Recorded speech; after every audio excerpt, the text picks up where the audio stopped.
উম্মতের মানুষের সংখ্যা বেশি হবে, তবুও নবী সাল্লাল্লাহু আলাইহি ওয়াসাল্লাম বলেছেন যে আমার উম্মত 73টা দলে ভাগ হয়ে যাবে। বনু ইসরাইল 72 দলে ভাগ হয়েছিল। ওয়াতাফতারিকু উম্মতি আলা 73 মিল্লা, আমার উম্মত 73টা দলে ভাগ হয়ে যাবে। কুল্লুহুম ফিন্নার, প্রত্যেকটা দলই যাবে জাহান্নামে, ইল্লা মিল্লাতান ওয়াহিদা, একটা মাত্র দল ছাড়া। কিলা মান হিয়া ইয়া রাসূলুল্লাহ, বলা হলো তারা কারা হে আল্লাহর রাসূল সাল্লাল্লাহু আলাইহি ওয়াসাল্লাম? নবীজি বললেন মা আনা আলাইহি ওয়া আসহাবি, আমি যার উপরে আছি, আমার সাহাবীরা যার উপরে আছে।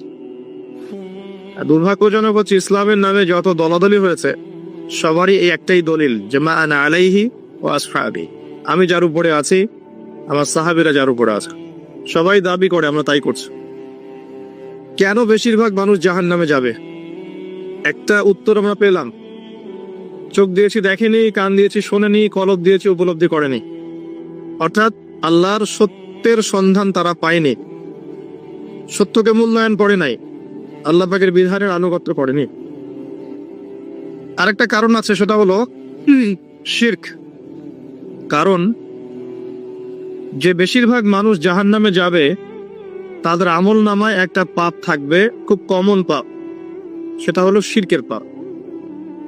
কিভাবে এটা বলতে পারি? এভাবে পারি যে আল্লাহ পাক সূরা নিসার মধ্যে বলেছেন ইন্নাল্লাহা লা ইয়াগফিরু আন ইউশরাকা বিহি,